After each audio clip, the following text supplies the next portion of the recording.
Hello,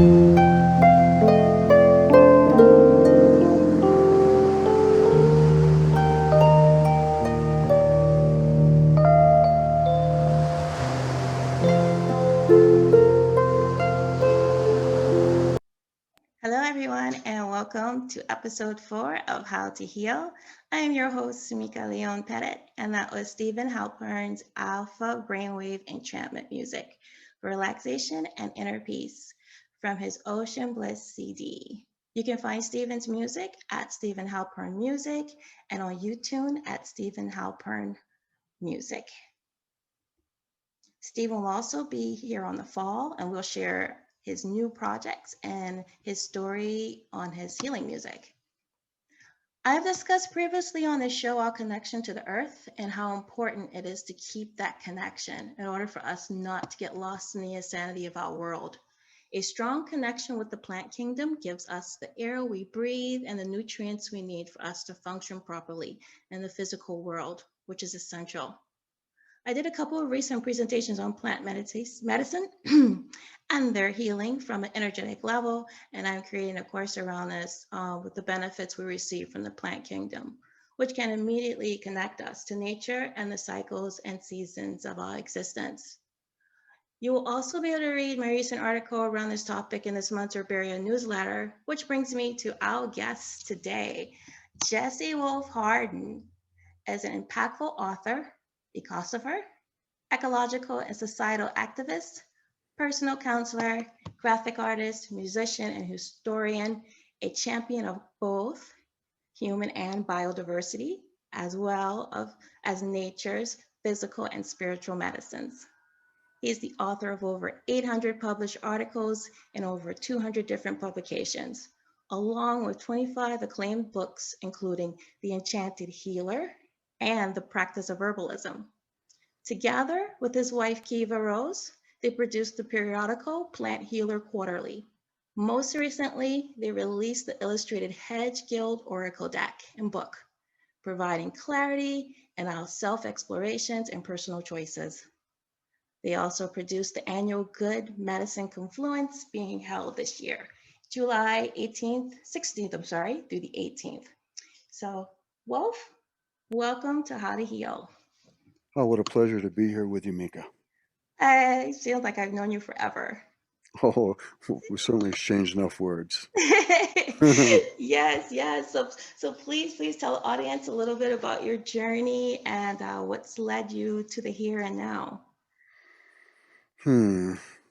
Well, initially my work was with nature awareness and environmental activism, and that almost inevitably, I think, led to a deeper understanding of plants and their applications. Healing as an herbal medicine seems like a perfect support and extension even of plants as vital to the ecosystem, and the healing of the planet as an ecologist or an environmental activist is so akin to the healing of the body. In fact, it's come to my thinking that you can no longer do just one or the other effectively, but that as we tend ourselves, we need to tend the planet. How we tend the planet affects how the environment impacts our actual physical health. And then, of course, just as important as our psychological, mental, and spiritual health, all of which are fed by a sensibility about the natural world, which we're not a part of, but parts of.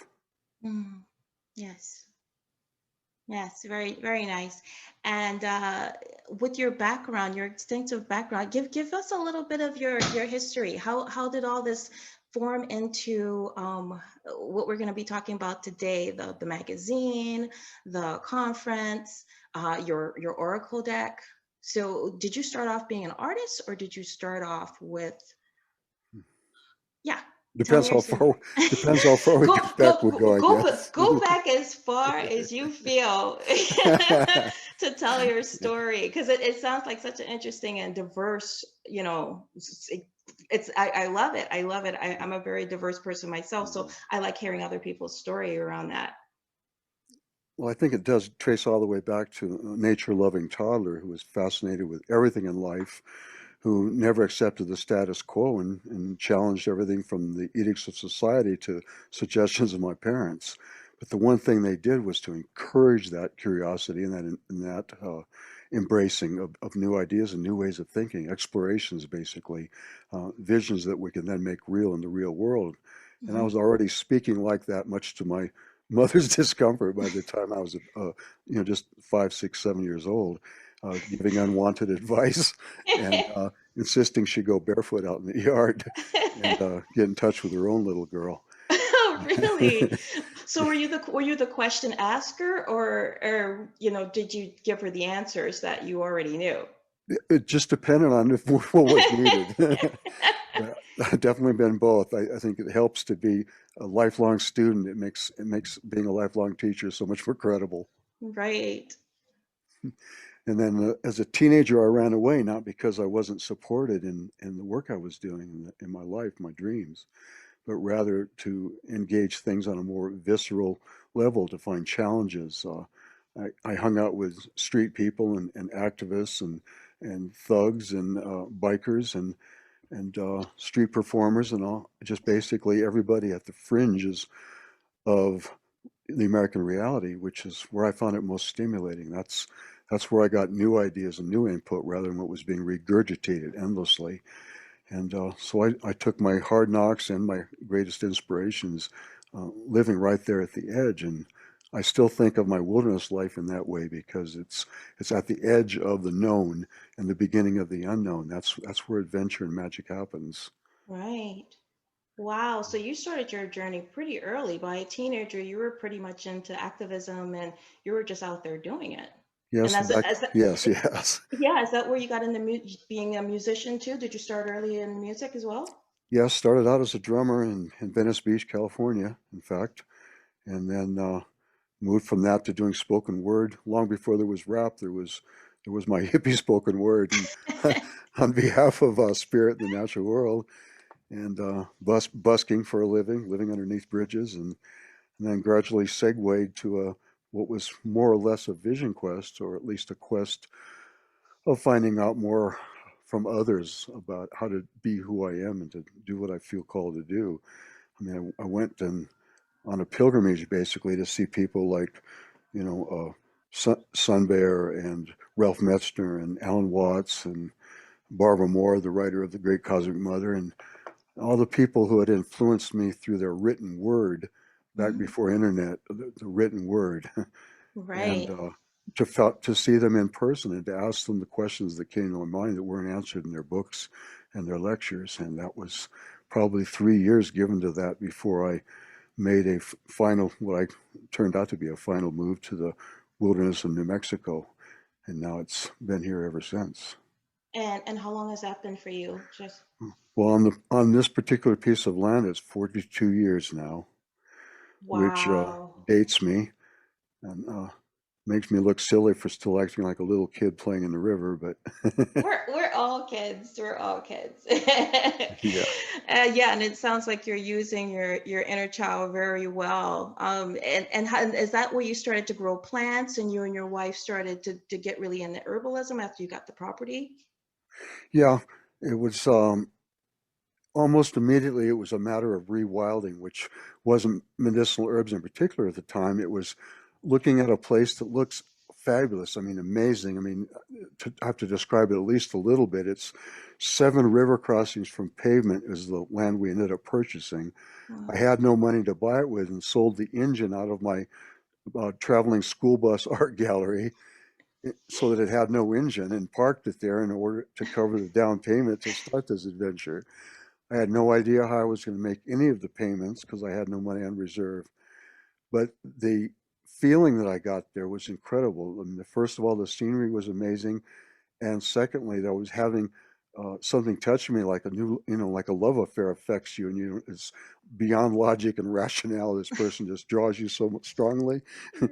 and it Right. was this place was drawing me, and so all my illusions about being a gypsy type person, endlessly on the road, loving all places and all people equally, just wasn't quite true in me from that moment on.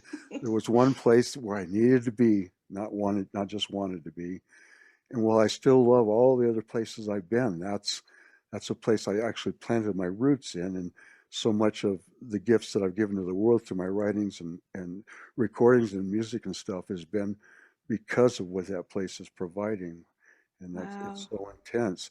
So when I first got there, they said I had heard from this guy that this new place came up for sale and you can't even there's nothing there for the cows to feed on because it's a huge county with only 2% private land, and almost everybody is a conservative for the few 1,200 people who live there. And so they were thinking of it in terms of their cattle, and indeed it became cattle free, much to their disdain. But but at the first crossing, even with it so eaten down in terms of the greenery by cows for 115 years, the bright, vivid colored, orange, purple, Mm. pink cliffs just Wow. drawing me forward like a magnet, and 300-year-old, trees, cottonwoods that are take 15 people to reach around. Right. You had a lot of But so inspiration. so here I am at this point, and each crossing, it was 7 river crossings from where a vehicle could had to stop and be parked down this narrow canyon of river. And the further I got in, the more plant life there was, the more wild animals there were. The black hawk started calling me. I could see ancient petroglyphs carved on the sides of the rocks. And I imagined what it was prior to me. So part of my commitment to that place was that I would recreate as much as possible where it had left off prior to human impact. And I Wow. would do that by doing assessments, readings, and then actually get the seeds and start planting them. So it is what I coined rewilding so many years ago, which is not just protecting a piece of land for its beauty or whatever, but seeing its intrinsic value, its potential authentic wholeness. And just like you would in giving somebody therapy or a spiritual lesson, giving the place the opportunity to be its whole self once again, with all the animals that were there, with all the plants that were Mm. there. And that happened to include medicinal herbs. So Right. I was at a place where I could no longer go to the doctors whom I didn't trust anyway, for all the reasons that you well know. Right. But also, here were plants. And so I had my very first field guide by a man who's now deceased named Michael Moore. And he's a very irascible character, not your typical academic by any means, but he took a folk approach that combined science with you too can do it. You can do it in your kitchen. You can do it right there in your own home. You don't need to pay for experts always to Hmm. take care of yourself as part of the planet, take care of your body as an ecology. And so that's all I had was one book, but already I began encouraging the native plants that provided the healing for the people that had lived here so long ago.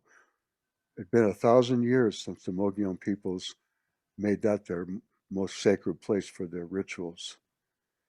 People from Amazing. 60 miles in every direction on the river came to that one spot, as archaeologists have verified my intuition on, in order to do their prayers and their dances and whatever they did to honor the same spirit that I'm trying to honor, to give it a voice.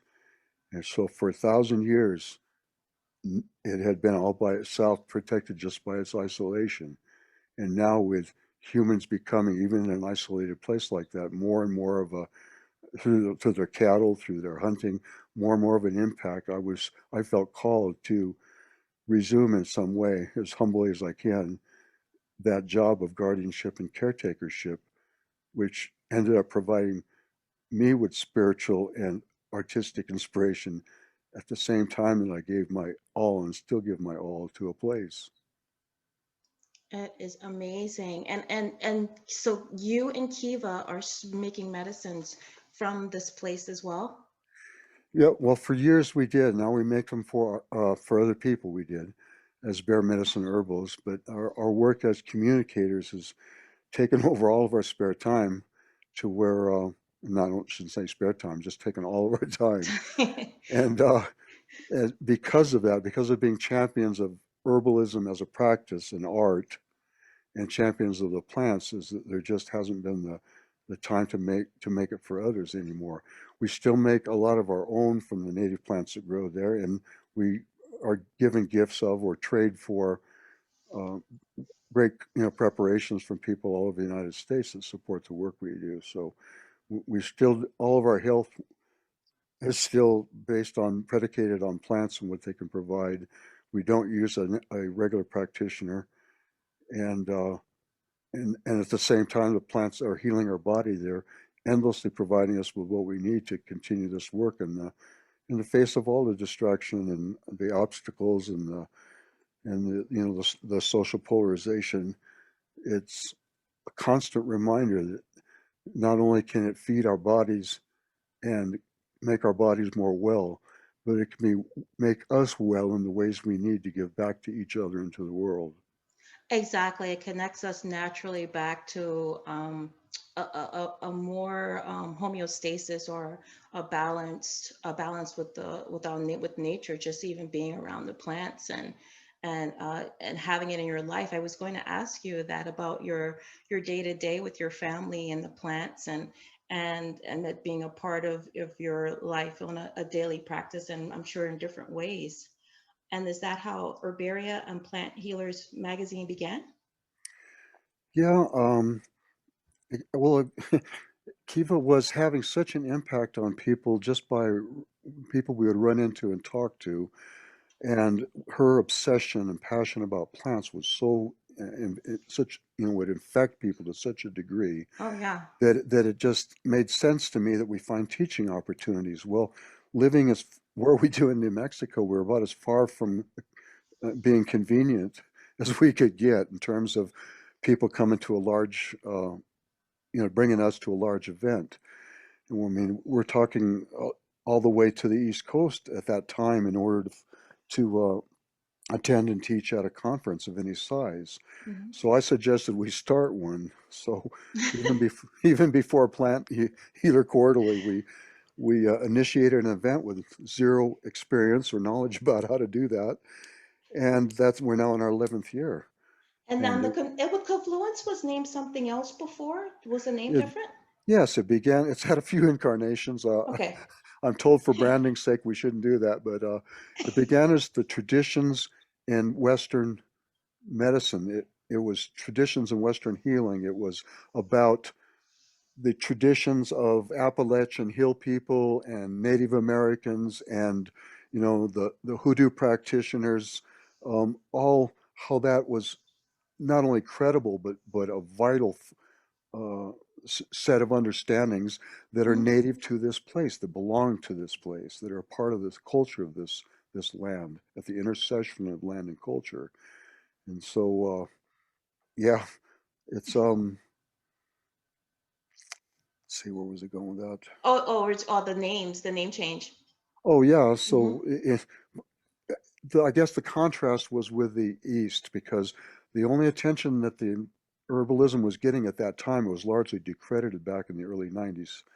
It was at a very low point where wasn't respected as an ancient passed down tradition. Rather, it was seen as a kooky thing that a few hippies or people on I the see. sidelines did. It wasn't trusted. It wasn't being marketed in the stores preparations, nor was it accepted to go to an herbalist for advice. So, well, you know, rather than just support the popularity of Eastern medicine, is no matter how credible it is, and we do think it's some of the most effective forms of natural healing out there. It's traditional Chinese medicine, for example. Hmm. But rather than just catering to that, that we would reestablish a uh, a voice, an environment for Western traditions to again be celebrated, and for the people of this land, North and South America, to be able to speak about their ways, their approaches, the plants they use, and how they've healed each other for thousands of years. And then it morphed from that to other stages. Now it's at the sweet medicine is the name of the river that we live on prior to being called the St. Francis, long before there were Spaniards arriving in our area, the area of our home. Mhm. There was the sweet medicine river of the ancient peoples. And so we were the good medicine confluence, the place where the medicine of science combines with the medicine of magic, of spirituality, of the ancient ones, and of our predicated future that we can look forward to if we too help create that future. And so that was the place, that was the rendezvous of all these ideas and all these peoples. And it ended up being a shelter or a tent, I should say, for everybody who felt neglected or a misfit or unwanted by other established, groups and communities. We became the place for the self-identified misfit, For the for misfits, you know, yeah.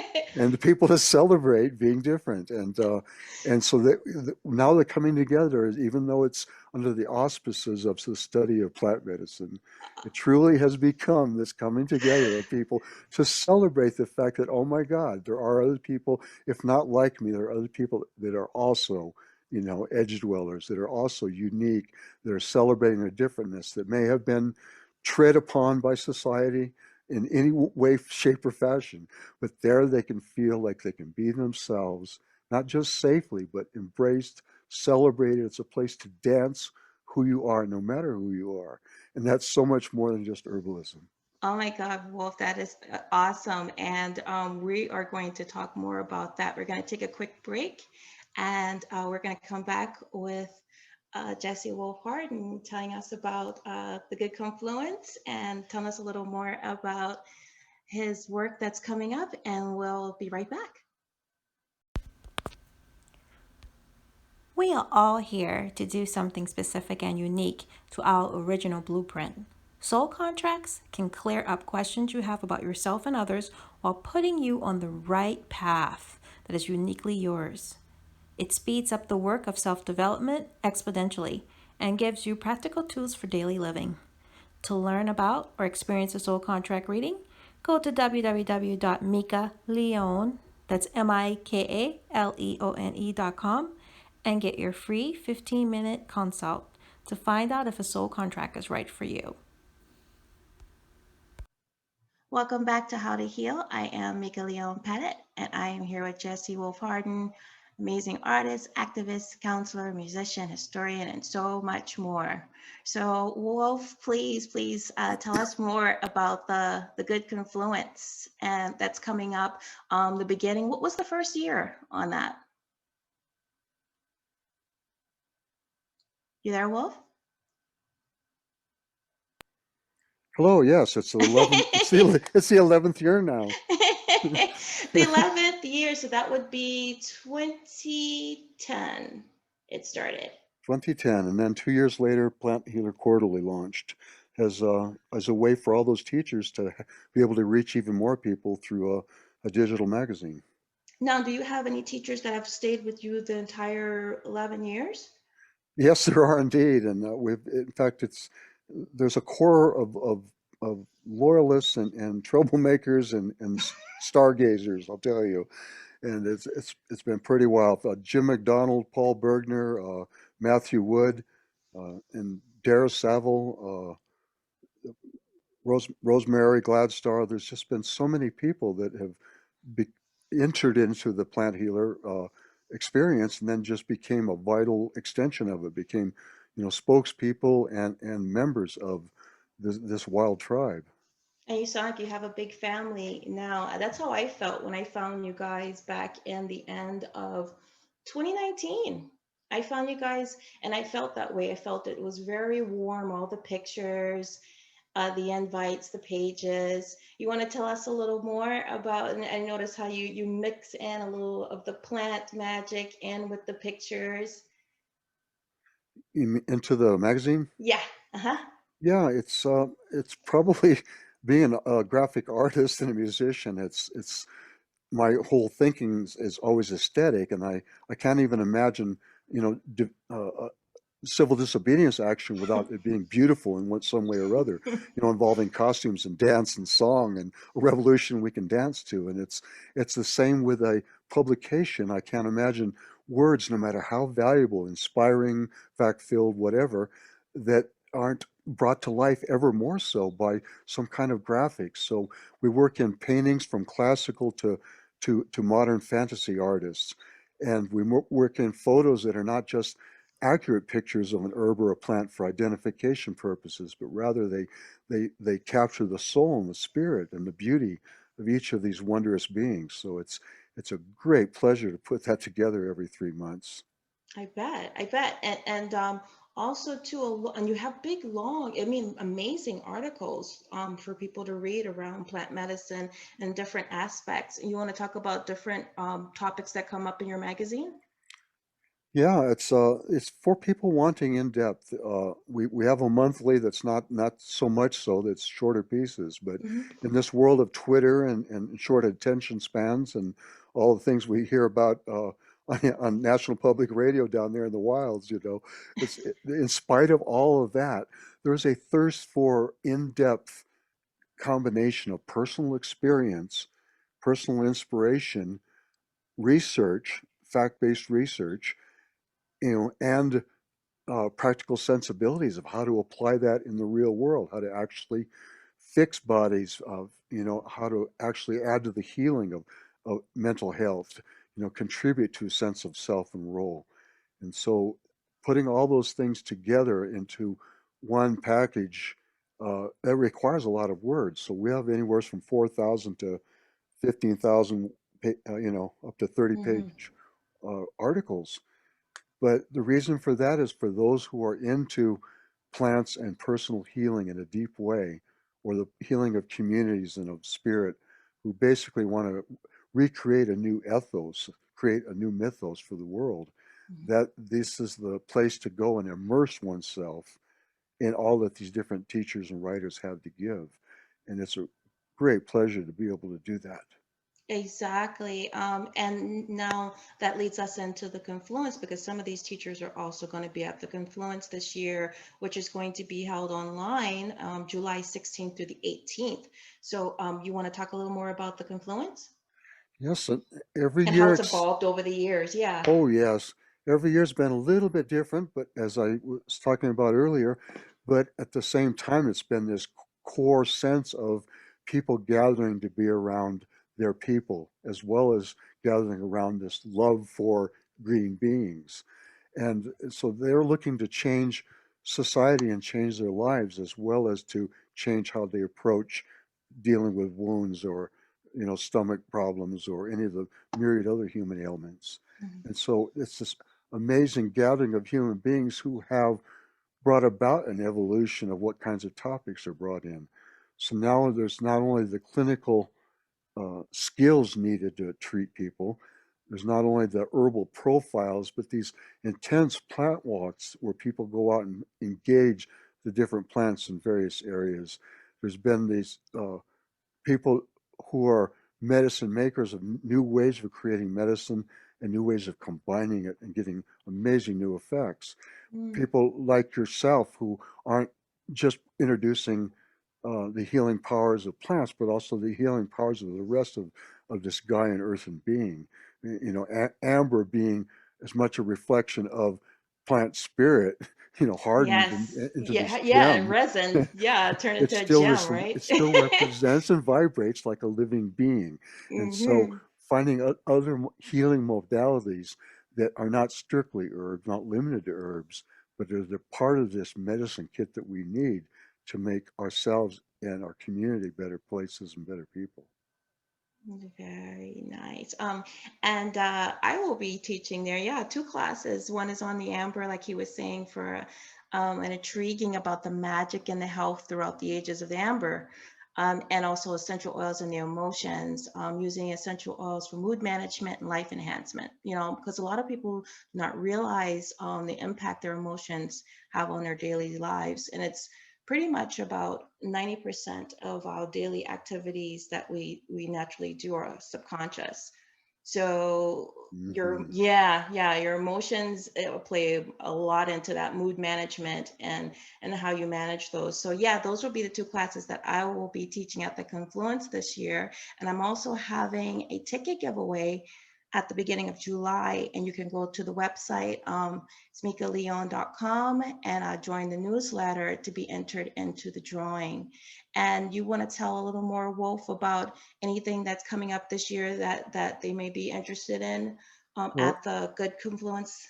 Confluence, yes. Importantly, it's the one and only, I hope the only, and online event. So every other year has been in person in a while as we could get place. And again, next year will be Durango, Colorado, the return of the tribe. So people will be flying from all over the world to come together in person to be able to hug again and exchange energy in the midst of mountains and rivers and be far from their normal environs. The problem with that is that it's so expensive to come to for traveling for people that are a long ways away. And it takes sometimes saving for up to a year.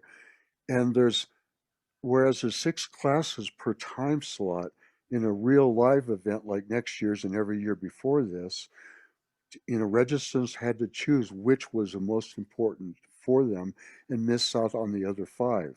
Mhm. And then one major advantage that I see to that disastrous COVID having postponed our live events and affected us in so many horrible ways is that it's brought us into the art and intensity of our purposes, helped us focus back on that. And for Confluence goers, it's going to allow people to see all 6 classes in each and every of 3 days worth of slots. And they can stream all of them over a period of 2 months. They can have access to all the films. So it will not only be the live environment of a party of questions and answers, of interactions between teachers and students, but it will be 2 months that all of the gifts of recordings and your beautiful video recording will still be available for people to look at. I'm definitely looking forward to it. And also, you can also be able to do that even after we do the in-person one next year too, right? You guys may still have the online so that it's, other people that can't attend will have the option to see it. Well, we'll see what kind of response we get this year. Yeah.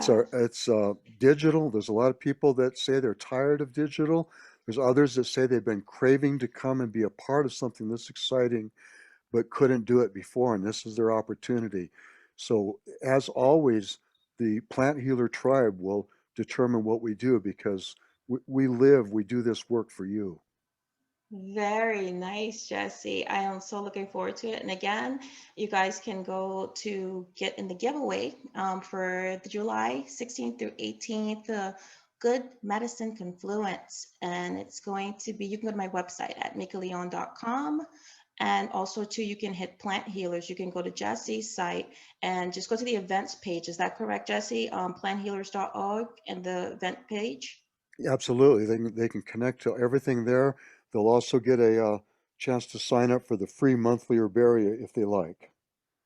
Perfect. Thank you so much, Jessie. And you know what? We didn't get to cover everything today because I would like to have you guys back on regarding your oracle and your books. We didn't even really even get into your book topics much today or the oracle. And I'd love to have you back on someday for that. Well, it's so wonderful talking to you that I'm sure we would be happy to do that anytime. Thank you so much, Wolf. And thank you guys for listening. And Thank you, everybody. until next time.